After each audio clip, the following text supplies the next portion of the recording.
Hello, I'm Ed Hoffman, Director of NASA's Academy for Program Project and Engineering Leadership, and welcome to Masters with Masters.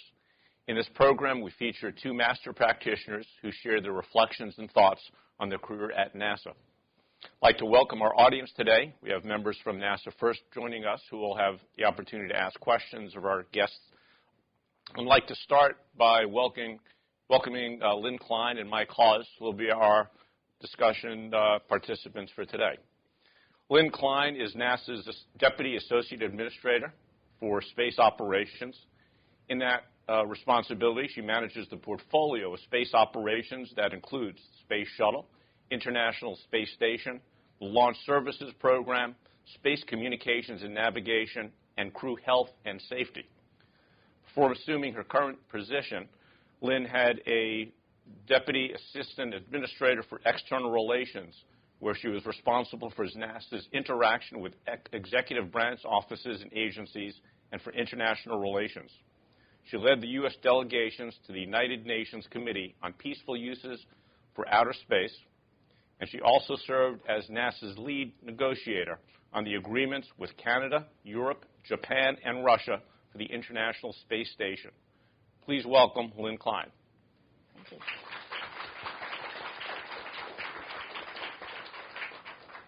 Mike Hawes is the Associate Administrator for the Office of Independent Program and Cost Evaluation at NASA. In this capacity, he's responsible for providing objective studies and analyses in support of policy programs and budget decisions by the NASA Administrator. Prior to that, he served as the Deputy Associate Administrator for Program Integration in the Office of Space Operations. In that capacity, he was charged with the transition and disposition of Space Shuttle assets as that program starts to close down. He's also had a long career in human exploration, serving as the Senior Assistant to the Associate Administrator for Space Operations, focused on the Space Shuttle's return to flight. From 1999 to 2002, he served as the Deputy Associate Administrator for the International Space Station, with responsibilities that included directing the station budget, establishing and implementing policy and coordinating external communications, and serving as the liaison with the administration, Congress, industry, and the station's international partners. At the start of his career, he served on the mission control team for the Skylab reentry. Please welcome Mike Hawes.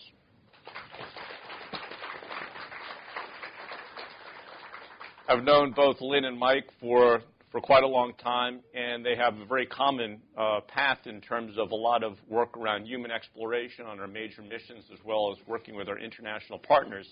As a starting point to talk about your careers, I'd like to ask, from Lynn, your standpoint, you started as a co-op at NASA, and you've had an interesting career path in doing just about everything, it seems, at NASA. Can you talk a little bit about how you got started and how you mapped out and worked your career? All right. Well, I came in just for what was supposed to be a 3-month assignment. I was a French language major at East Carolina University, and the chairman of the language department called and asked if I would like to go to work at NASA because they had a co-op opening in the International Affairs Office. So I came in for 3 months. And bottom line is I just got so fascinated with the work, I decided to completely reorient my career, and I wanted to come back to NASA a second time. So I went back to school, crammed in every last course I could so that I could come back for a second co-op term. And when I finished that co-op term, I converted to full-time permanent. So I turned that 3-month assignment into what's now a 35-year career. And along the way, I guess the main lesson I learned is I didn't really map out my career very well myself, because whatever job I thought was my next logical move turned out to be wrong. Mostly I got recruited by management or offered an opportunity to go in a different direction that I personally hadn't been considering. So, for example, I was working on space and earth science, very happy doing that, negotiating agreements, and I got a new boss who came in and said, Lynn, I'm putting you in charge of our relationship with Russia, and I want you to lead the negotiations for the space station program. I was ready to, I actually had applied to become our NASA European rep in Paris, which for many years was my dream job, and my boss came and asked me to withdraw my application and please become his deputy instead, in charge of external relations. And then I was recruited by what was then the Office of Space Flight to come down and head their policy and planning group. And when I went in to talk to Bill Reedy to accept that job, he said, "I've changed my mind. I want you to be my deputy instead." So that's kind of how my career went. So you had plans, but they always went in different directions. Yes. And Mike, what about you? I was the stereotypical space cadet kid that somehow stumbled into engineering through the science and math kind of gateways. I also was the kid who tended to take all of my toys and things apart and occasionally get them back together. But I also became fascinated with the Mercury, Gemini, and Apollo programs as I was growing up. So I decided I was going to go work in the space program, having absolutely no clue how to do it, but get a Bachelor's of Aerospace Engineering degree from Notre Dame, and then just happened to stumble into the hiring when particularly JSC was getting ready to fly shuttle. So I started at JSC in 1978, which was at that time we said a year away from launch, and then it continued to be a year away from launch.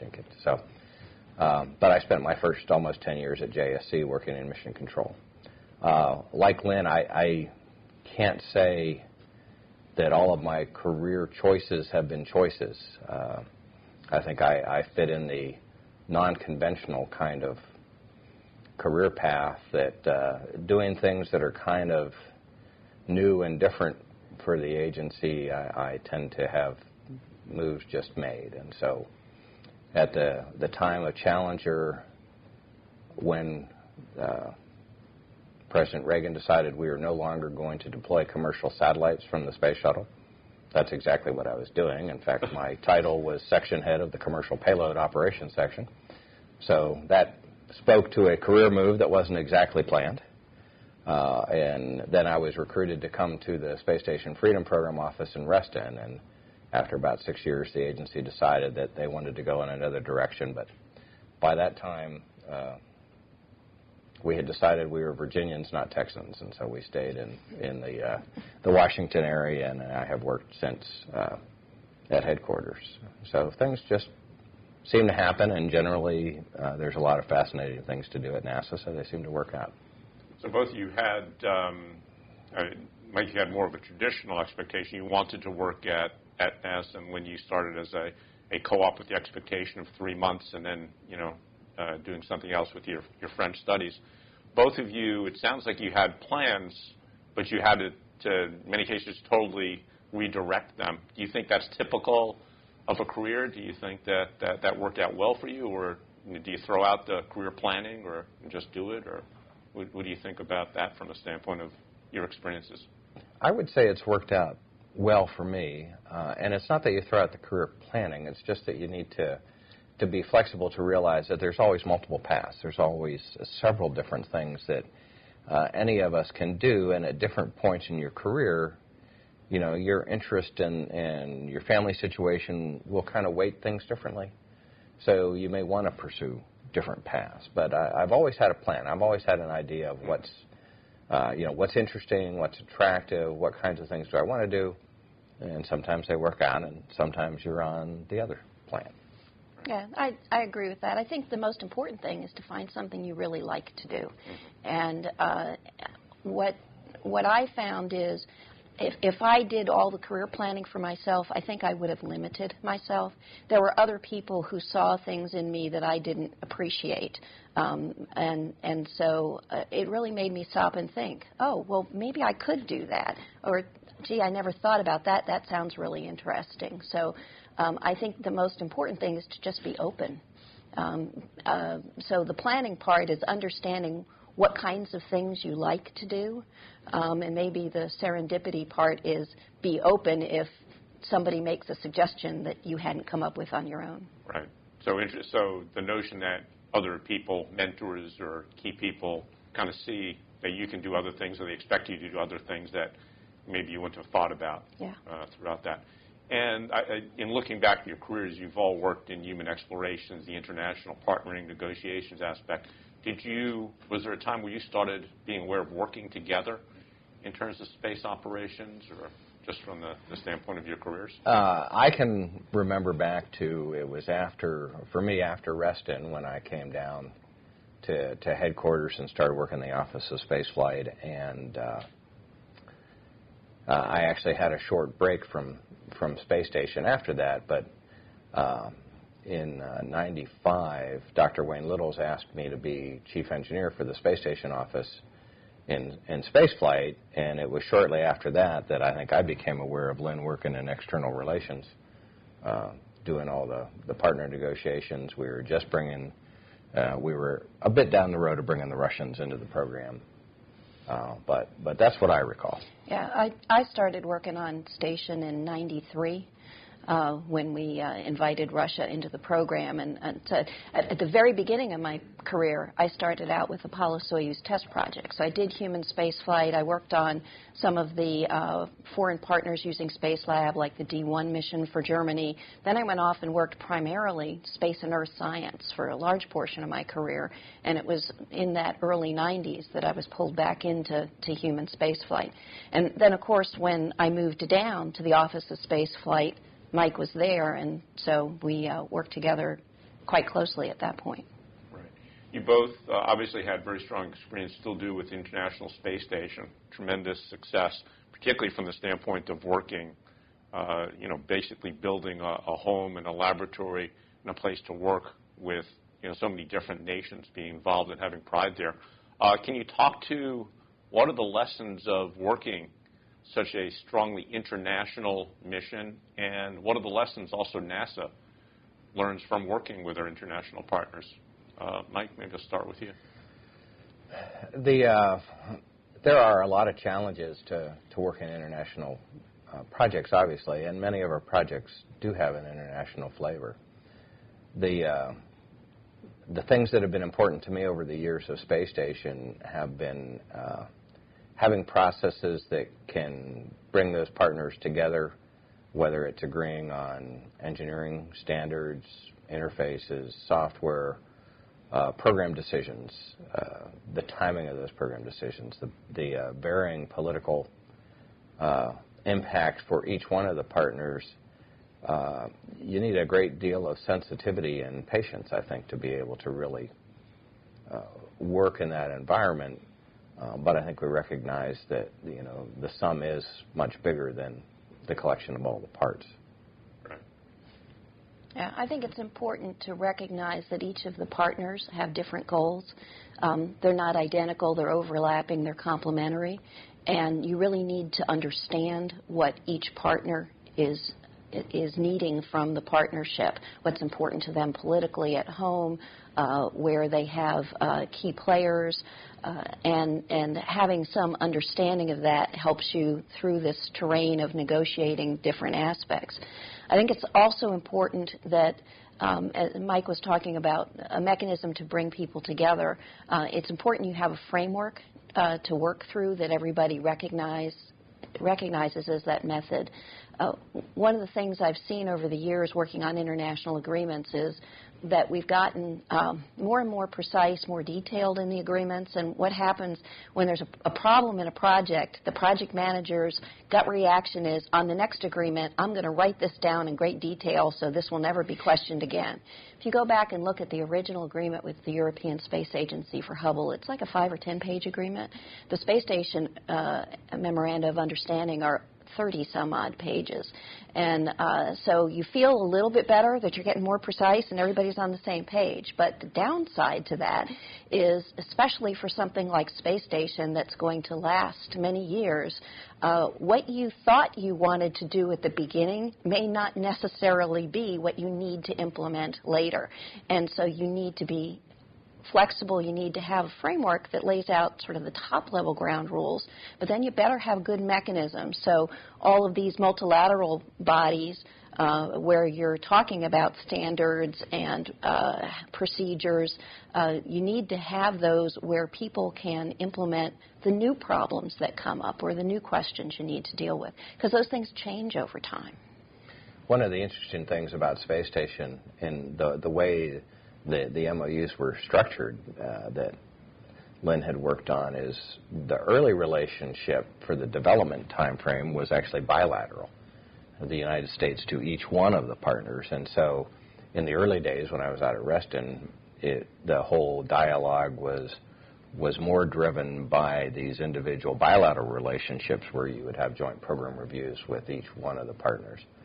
But the MOUs also had envisioned this multilateral mode of operating the space station and working that transition and moving from dealing with one partner at a time to having everybody at the table, all of the discussions in a multilateral sense, was quite a challenge. And it was, so now we're in a situation where the flight control teams deal with control centers all over the world, and that multilateral process happens every day in mission management teams and activities. So it's been a fascinating progression to watch. Yeah, and I think at the beginning, NASA was not convinced consensus would work. We wanted to have control. We were the lead. We had to have final decision rights. It's an operational program. You couldn't be put in a position where you'd reach an impasse and no decision could be made. But it's turned out that we do most things by consensus, and part of that is it's a single integrated facility. Anything that we do affects all of the partners, and we all have a common interest in seeing the program succeed, and that's a powerful motivator for bringing people together. So in addition to the typical challenges of an incredibly complex mission of cost and schedule and the requirements, you're talking about this layer of the human aspects and really the political mapping of different partners with different requirements and setting up agreements, but making sure the agreements are flexible enough to be able to adapt and in a consensual kind of mode. I mean, from the starting point, because what you were doing had not been done before, where do you start when you're negotiating something this large? I mean, how do you... I mean, there's no place you can turn to initially for a starting point. The negotiator. Okay. Well, we actually did a little bit of analysis of how things went between NASA and Europe on the Space Lab mission and took some of those lessons learned into account. We also did some research on what the capabilities were of each partner to try and figure out what would be the ideal contributions from each of the partners. And then because we wanted to keep that leadership role, the decision was made to do a series of bilateral negotiations.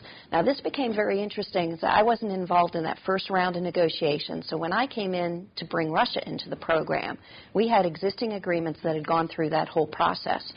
And because we had existing agreements with Canada, Europe, and Japan, before we could propose anything to Russia, especially if it was going to be different from what was in the existing agreements, I had to go convince the other partners that this was a reasonable change. So we actually set up a consultative group with the original partnership that we used it as a sounding board, essentially, to get their buy-in. Then I'd go off and negotiate with Russia. We'd get some of it, not all of it, and then I'd have to come back and I'd have to work it back with the partners again. And so I saw some very interesting dynamics. When I was just with the original partners, they had concerns that somehow they were going to be set aside, not as important, because Russia had such a huge capacity. They're going to be playing a major role like the United States, and they were a little bit worried about that. And they had concerns with Russia. They would express to the U.S., but they would never say in front of Russia. Meanwhile, Russia had concerns about the original partners, but they said, they're your partners, you take care of it. So I found myself in this interesting sort of, okay, you got to be the bad guy with the Russians, you got to go take care of this. They wanted the U.S. to be the lead and do all of those things on their behalf. And when you got in a multilateral meeting with all of them together, every complaint they had, every change they wanted to make, none of them would get voiced. But I knew that if I didn't raise them and negotiate on them, then we'd be stuck. And so it was a very interesting group dynamic to have to work with. Multiple relationships, and you're having to facilitate this. And so from an implementation standpoint, obviously it's not negotiations and then it's done. You have to work with something. How does that impact the implementation and just, where we are today? One of the challenges that we had, as I said, was this transition from bilateral to multilateral forms of discussion. And towards the end of the Reston time, Bob Moorhead, the program manager, said to me, okay, you're the ops guy.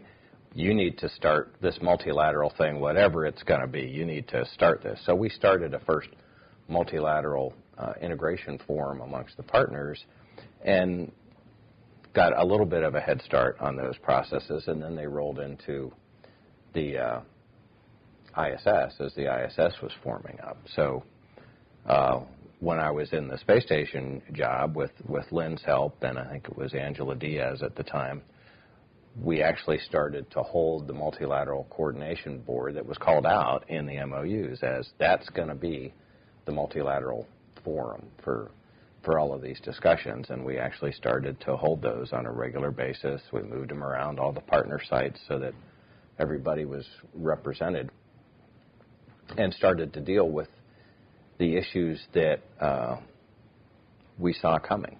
Now, there were some things that kind of changed because the Russian involvement was very different. We were going to be using the Soyuz. We were going to have a lot of Russian crews, so we had to kind of spin out some other discussion bodies as part of that. Working with the Russians was kind of structured in a somewhat different way, like Lynn said, so we had to do stuff with Russians and then kind of reflect that back to the rest of the partnership. But most of it was just getting started.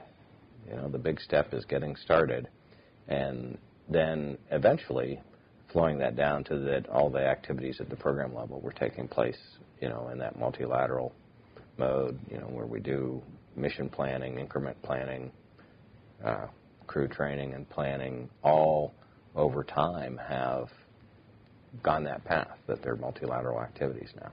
Yeah. And if you look back at the structure of the agreements, the way they're set up is that a partner's ability to have crew on board and to do their utilization begins when their element is delivered. And so these things got sequenced over time. So in the early stages, it was primarily U.S. and Russia because we had the first elements launched.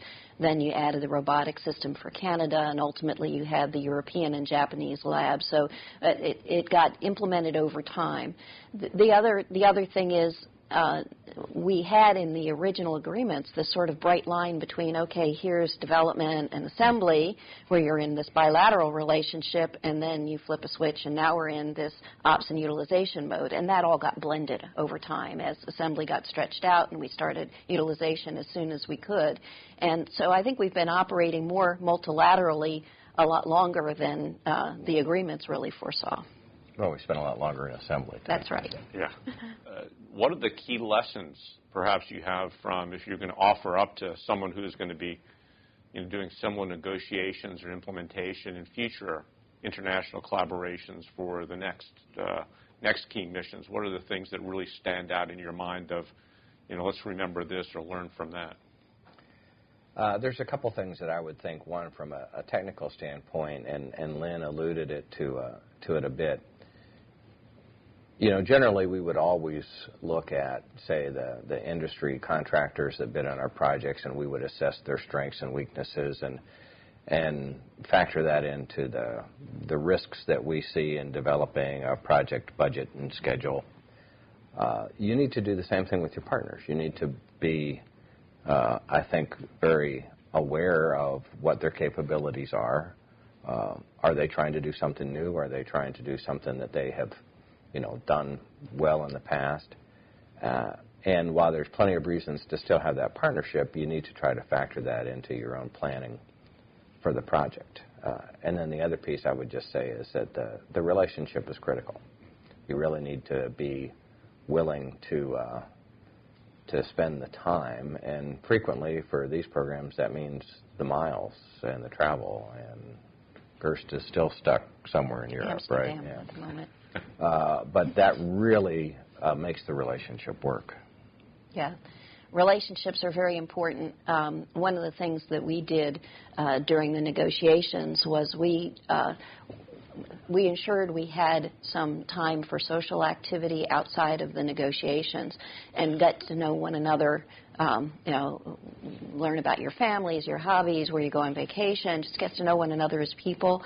And that helped build bridges so that when you got to a really tough discussion, people didn't take it personally, and you could be professional. And if you needed to talk quietly outside of the negotiating room, those relationships helped you get through some of those tough times.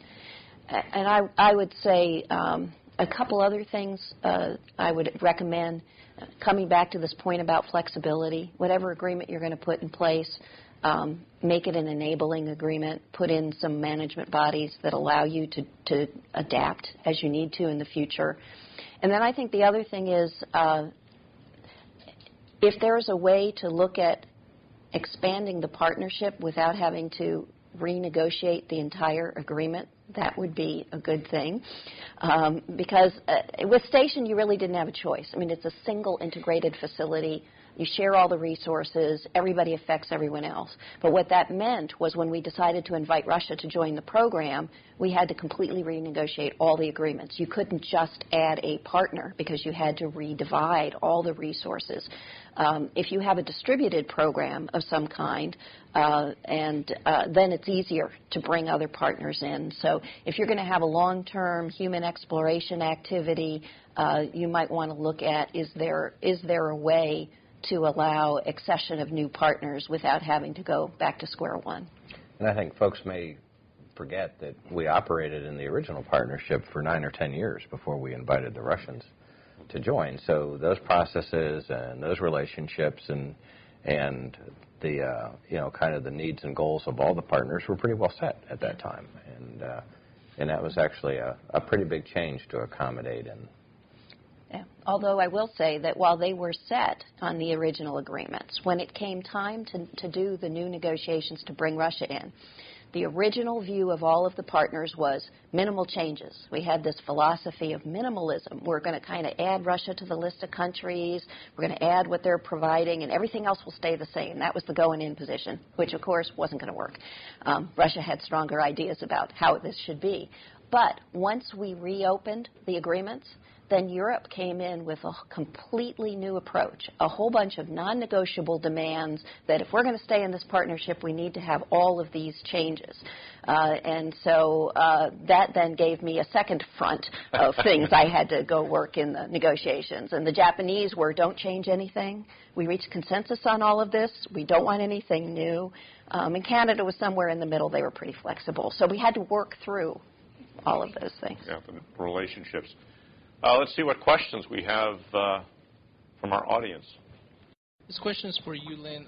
In bringing in a partner like Russia, what is the single most, biggest challenge of bringing in somebody like that? Or is there a single one that was the most challenging? Yeah, I think what was challenging about bringing Russia in is Russia was a very mature partner who had tremendous expertise in human spaceflight. And they had been flying space stations for many, many years. So they came in with a great deal of expertise and national pride and viewed themselves as, at the forefront of this field. And here we were starting out on this space station feeling exactly the same way. And so bringing together those two cultures at the beginning, it was like having each of us sitting there thinking, I'm better than you are. And once you could get people to talk to one another and recognize we had the same goals, we both had engineering expertise, and actually we had good complementary skills because NASA, working with the shuttle, had been doing a lot of short duration but very complex missions, and Russia had great expertise in long duration space flight with their stations, and they'd learned a lot of lessons.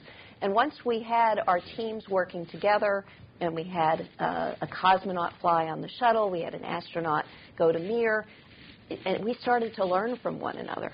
And as soon as people recognize we actually can learn from one another, then it sort of spread, and you got beyond that. But it was bringing two very different cultures with a lot of pride together and getting them to recognize that we could learn from one another. But we did learn that we actually engineered some things differently, from a technical standpoint, and it took a while, not just with the translation, but really kind of building, we called it a lexicon at the time of, well, what does certification mean to you? What does verification mean to you? What do these kinds of test modes? And I think the biggest I remember was we never could resolve pressure testing of modules because the Russians just put it in a big thermal vac chamber and pull the pressure down and test the integrity of the module. We tend to overpressure. We bag on the outside of the module. We overpressure to make sure nothing leaks on the outside. And the Russians were convinced that was not, the metallurgy was different. That was not going to test the same phenomena. And if you think back, we ended up reactivating the thermal vac chamber in the O&C building down at KSC really just for that reason. So we did the lab and the airlock in that thermal vac chamber down at Kennedy just because we never really could quite get to that agreement until then we tested, and now we've flown those modules, so we have better agreement what we do. So it takes a while and I think that was the fact that we had not done anything with the Russians since Apollo Soyuz and really had a lot of catching up to do, if you will. Yes, my question is for both of you. I guess it's more of a career-oriented question. You mentioned that you had received a lot of opportunities because mentors suggested that things that they saw in you that maybe you didn't see in you. And I wondered if you could talk a little bit more to how you go about deciding whether an opportunity is the right opportunity for you versus just a great opportunity or a once-in-a-lifetime opportunity. Good luck. I think you have to do one of the things, as Lynn alluded to, having mentors or having folks that you trust that are a little further in their career path, whether they're formal mentors or informal mentors that you can ask questions about things, even talking to your peers about different opportunities is tough. I would guess most of my jumps I was not really that introspective about. You have to decide, is it a reasonable path for me, given where I think I want to end up maybe 2 or 3 steps down the road? Is it a reasonable thing for my family and for the situation that I've got now? But for me, it was mostly talking to my peers and my mentors that convinced me that it was a reasonable path to take. Yes, I did the same. There's some people that you know well, that you trust. And what's good about going and asking other people is they'll think of things you hadn't, both pros and cons. But in the end, it's your decision. So you have to kind of weigh all of those. But it's good to get some other thoughts on what that kind of a career move will do for you. And even to have somebody ask you good questions about, well, what about this? Have you thought about that? Why do you want this? Lynn, you talked earlier about kind of understanding the relationships between your partners and understanding the different political motivations and other motivations that they have. I was curious what you see as some of kind of the basic philosophical differences between NASA as a space agency and some of the motivations and the expectations of our partners that we work with. I think we actually have quite a lot in common. The differences tend to be more what are the political drivers at that time. So, is a mission driven by their science community and science priorities? Is it driven by the industrial return that they have to have for their nation? And they need industrial return, and their prime company has a certain expertise. Therefore, there's a piece of technology that they have to work on in order for it to be politically feasible at home. Those kinds of things. So that it's not that they're completely different, going in a different direction, but that you just need to figure out which ones are more drivers for them. The other thing that we learned over time was that each partner had really a different timing. We had our natural budget process where in February you kick off with the president's budget and then you go through the congressional hearings. And so we had to condition the partners of, okay, during these months you're going to hear all kinds of strange things, and that's where the big posturing thing happens. And during these kind of months we can't really talk to you. We can't talk about anything that's in the budget. Well, they each had their own version of that, and so we became very attuned to what are their budget cycles. What is their, like for ESA, it's everything is decided at the next ministerial meeting. Whenever is that going to be? Typically in the fall, but it's always the next ministerial meeting that you're waiting for a proclamation from ESA. And the no changes from the Japanese seem to be driven by they had a complicated, convoluted ministerial structure in Japan that was a challenge to work things through. So you have to get an awareness of not just the partner's needs. And industrial base, as Lynn said, is a big one. It really does factor a lot of things. But the way they have to work their own politics is really important. And the more you're sensitive to that, I think the more it helps you find common agreements. Yeah, we all know that the Japanese fiscal year begins on April 1 because we could never move a launch date from March into April without going through very long, involved discussions and careful timing as to when it was announced. Yes, good morning. Thanks for your time today. I was wondering if you could pull out your crystal balls and let us know what you think in terms of the next 2 to 5 years, the types of projects that we will be doing with our international partners. Well, first and foremost, a space station. One of the things I did last summer was lead the NASA team that supported Norm Augustine's review committee, and they heard loud and clear from the existing space station partners that extension of the ISS till 2020 was the fundamental thing that they all were interested in. So I think finishing assembly and fully utilizing ISS is the first piece of that.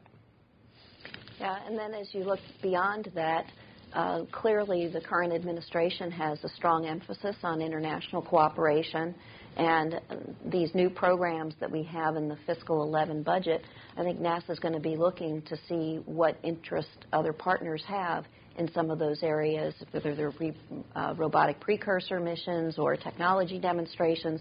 Are there ways that we can work together and pool our resources as we plan for future exploration? Hi, this question is for both of you. We have had some intense discussions about the culture of NASA, and so I was wondering how you integrated your experience with the culture of NASA with your international partners and their culture. They are the culture of NASA. Yeah, that's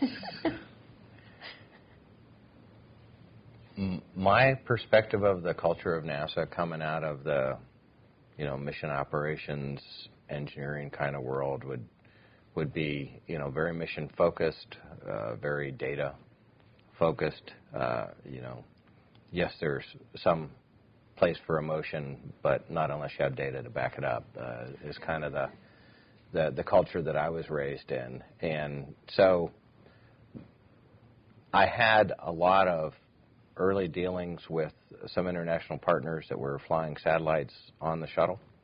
So I started on that path and then had spent time, particularly in Europe, dealing with a number of different companies that were going to fly hardware on the shuttle. So I had a beginning experience with that and found that we could always kind of, the physics is the same. And so for me, when you start the discussion with the physics, it's a lot easier to build towards then what are the other maybe tougher, intangible kinds of things that everybody has to deal with. Yeah, and I think Mike has the advantage of working more in the implementation part where you've got the ongoing program and you can get to that. I worked on a lot of activities from the External Relations Office where you're just forming partnerships, you're just negotiating agreements. And there it's harder to get down to that practical stuff because they're trying to figure out how to advocate a program with their political environment, and lots of other drivers that come out. And so trying to get the conversation down to the, oh, I understand what you want to do, but from a pragmatic perspective, this is what makes sense, this is what our scientific priorities are, or from an operational perspective, we can't do it that way. Getting down to that can be difficult, and I guess one of the cultural differences I don't think we ever solved during the space station negotiations is the American habit of being total workaholics who will work weekends, holidays, and all of our partners who view every single holiday as sacred. And one of the hardest things to do was to pick the next date for the negotiations that wasn't a holiday somewhere around the world. And mostly, we gave up the American holidays in order to get the negotiations because we were the only culture willing to do that. And you had more lawyers to deal with, too. Yeah, well, we did have a lot of lawyers to deal with. Let's talk maybe about the global exploration strategy. Mike, you were involved in 2006 in the development of the global exploration strategy, working with 13 other space agencies. You indicated that was an opportunity for NASA to kind of open up its thought processes. What did you get out of that, and what are some of the lessons and ideas we experienced there? Well, I think Lynn alluded to it a little bit earlier as well, and I was actually doing this as Lynn and Bill Gerstenmaier's agent for this time, is working with the Exploration Systems Mission Directorate.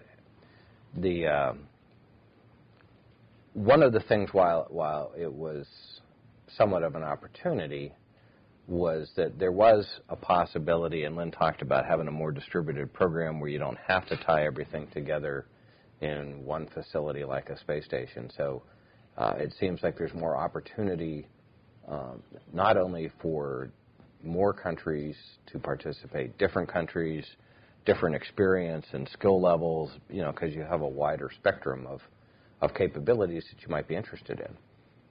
The other thing that I think we looked at is, you already see several countries going to the moon with robotic spacecraft, and that's kind of because that's how mature that their programs are today, and so that's within capture range. So we've seen the Chinese, the Japanese, the Indians send spacecraft to the moon. And they'll continue to go further, but that's where their capabilities are today, and they're very interested in those missions. ESA, we recognize, has other capabilities. They've been very Mars-focused, and we're building a very close Mars program between ESA and NASA today. So I think the opportunity to me was that I saw that you could structure the program so that you could actually have more participants and at very different ability and experience levels in terms of flying. So greater opportunities by using the different skills and capabilities around the world. And Lynn, you led a U.S. delegation to the United Nations Committee on the Peaceful Uses of Outer Space, which again seems like obviously it's a very global kind of thing. What were some of the lessons that you experienced to pick up from that?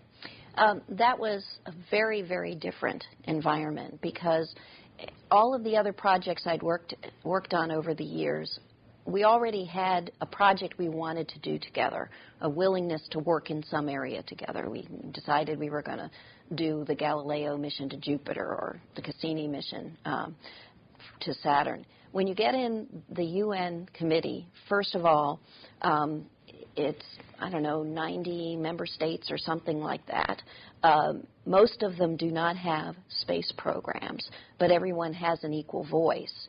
And it's driven very much by the interests of developing countries. And by and large, they're interested in space applications, space for development of their nations. So they're mostly interested in communications, remote sensing, those kinds of things.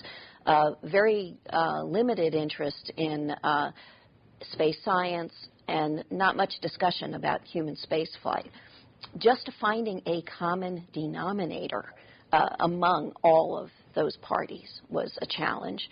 and then figuring out of all of these different players what was a reasonable path forward. And one of the lessons I learned early was the United States is viewed as sort of maybe bad guy's the wrong word, but sort of we're the big, powerful, superpower space nation. We have all this capability, and so why aren't we just freely giving it away to all of these developing countries and teaching them everything they need to know and just giving them data? And so being suddenly put in this position where, you know, what have you done for me lately? You're not doing enough. Why aren't you helping us? Was a difficult position to be in. And I also learned that if the proposal, because of that sort of view of the U.S., if the proposal came from the U.S., then it would quickly be dismissed. So I got quite good at behind-the-scenes negotiations. And so what I would do is work with another country who was willing to make whatever the proposal was that we wanted. And then I'd go around and I'd get as many co-sponsors. And the one I did best on was our work plan going forward to mitigate orbital debris. And we got Germany to propose the plan. I even got China and India and Brazil to co-sponsor the plan. So it was all a U.S. proposal that we developed in partnership with Germany. But because it came from somebody other than the U.S., we were able to get it accepted and go forward. So learning to maneuver behind the scenes instead of being out in front was a whole different approach to cooperation. So building the alliances and the coalitions become even more important. Yes. Both of you, from the way you're talking, seem to perhaps be indicating that the future is going to be more of a global strategy for space and exploration and science, or am I reading too much? No, I think definitely.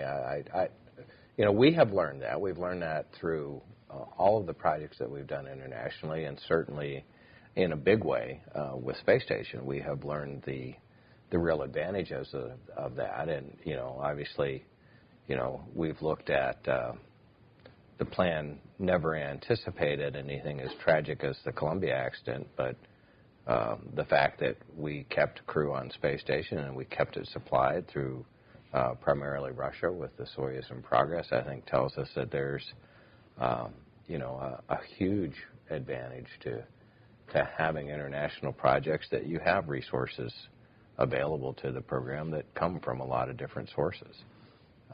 So this administration as well, we see as very focused internationally, but I think that meets well with our own experience. And through this process of developing the global exploration strategy and then establishing the International Space Exploration Consultative or Coordination Group that came out of that, one of the most important things that does for us is keep a dialogue going so that everyone is talking about what their planning is, what their thinking is. You can't just suddenly say, okay, here's the project, everybody sign up. Everyone needs time to figure out what their role in it is, what their interest is, how they work it up through their management chain and then through their government process. And so, you know, Station didn't start just with an announcement by the President that we were going to go do this program. There had been years of discussions in advance with the partners to pave the way so that when the President made such an announcement, they'd be prepared to accept the invitation. So a lot of what we're doing now is that necessary dialogue. So at whatever time you coalesce into this is the plan going forward, you will have the partners ready to join you. A lot of communication for things that happen years later for benefit, it sounds like. Yes. This is for Lynn, or both of you, really. Doing negotiations with the Russians at the time you did in the early 90s seems like a very daunting task. How did you prepare yourself, I mean, on multiple levels, you know, intellectually and emotionally, for taking that on? You know, you've done it with the Europeans, but not the Russians before. Yeah, there were a number of challenges to that, one of which was the Russians coming in and saying they didn't want to deal with a woman. And my boss basically said, well, if you want to be involved in Station, you're going to have to deal with Lynn. So that was the first challenge.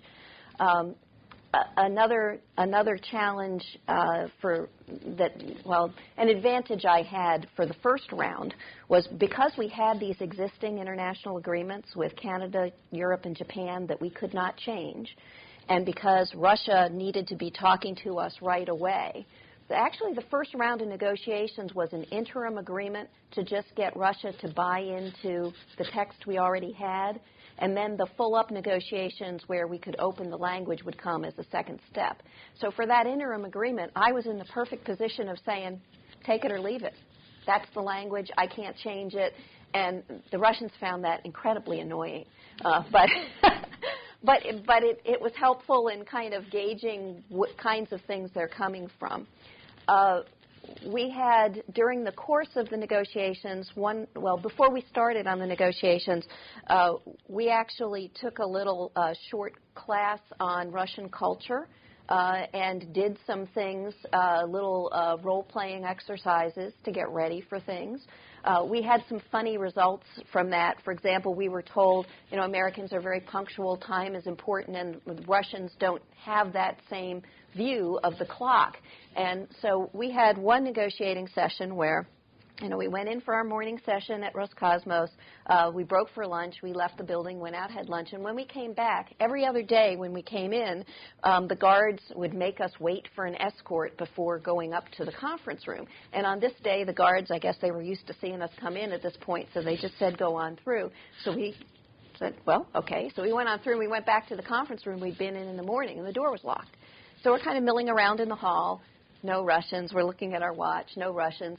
Periodically, we'd send our interpreter off to go check and see where they were.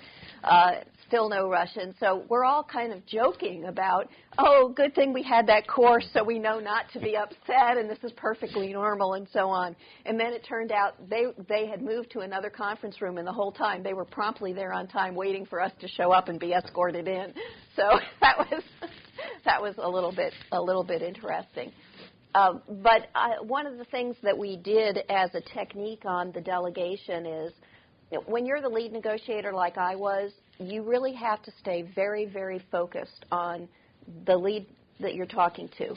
And what they're saying, you have to listen very attentively so you can have a reply ready for any arguments that you need to respond to or answer questions. And so you can't see everything that's going on. You'd be distracted, and that wouldn't be helpful. But your delegation can.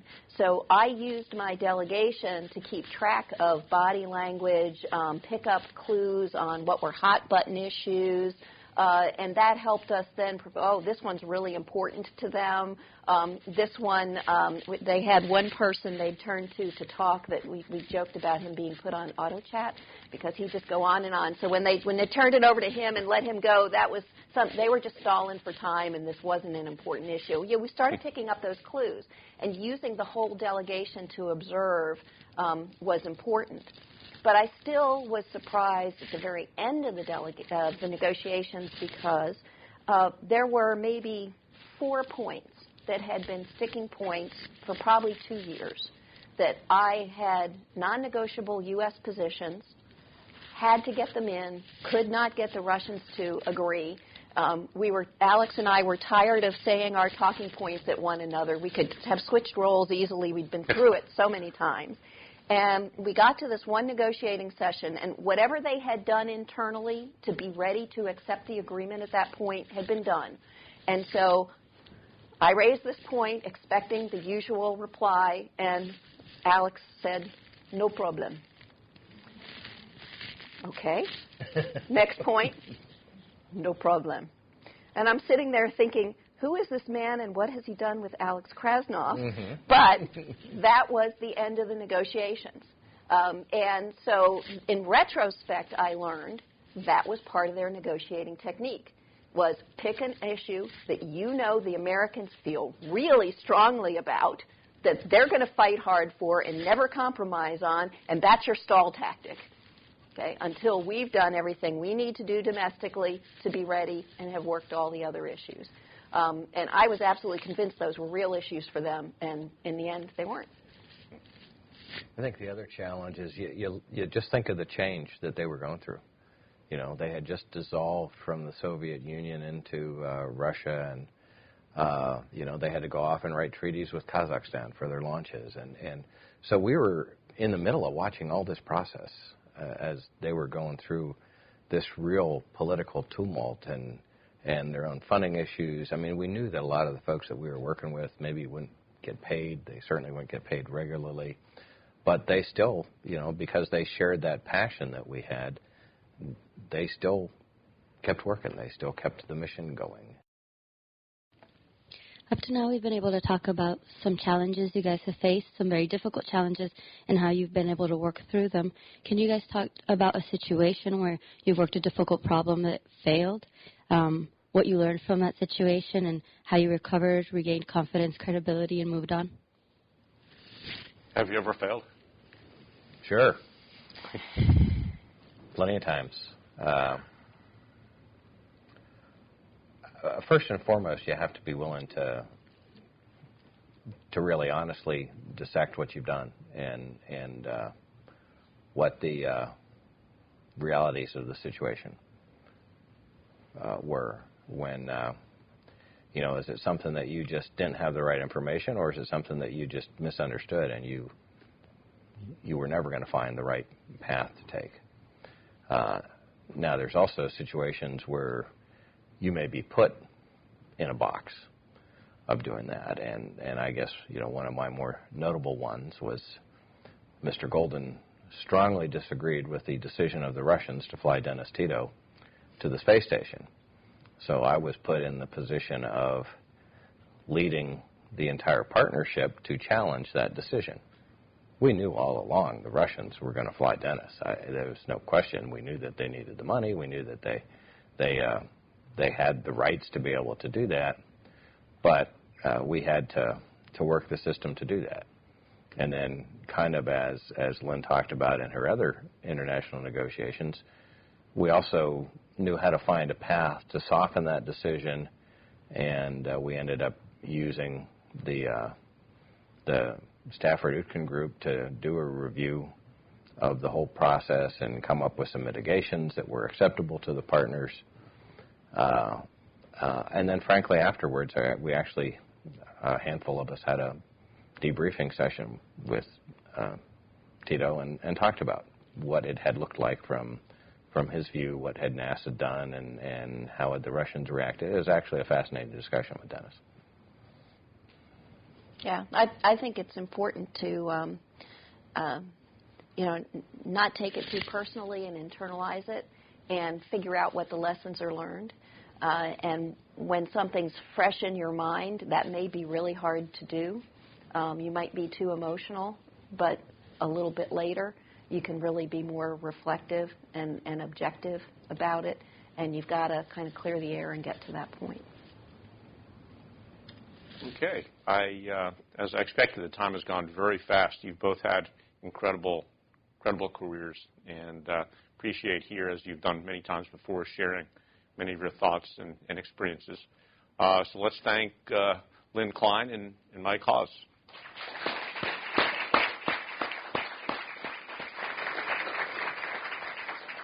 And I want to thank our audience here at NASA headquarters, and particularly the members of the NASA First class. Hope you have a wonderful experience here. Appreciate the questions and wish you a wonderful career.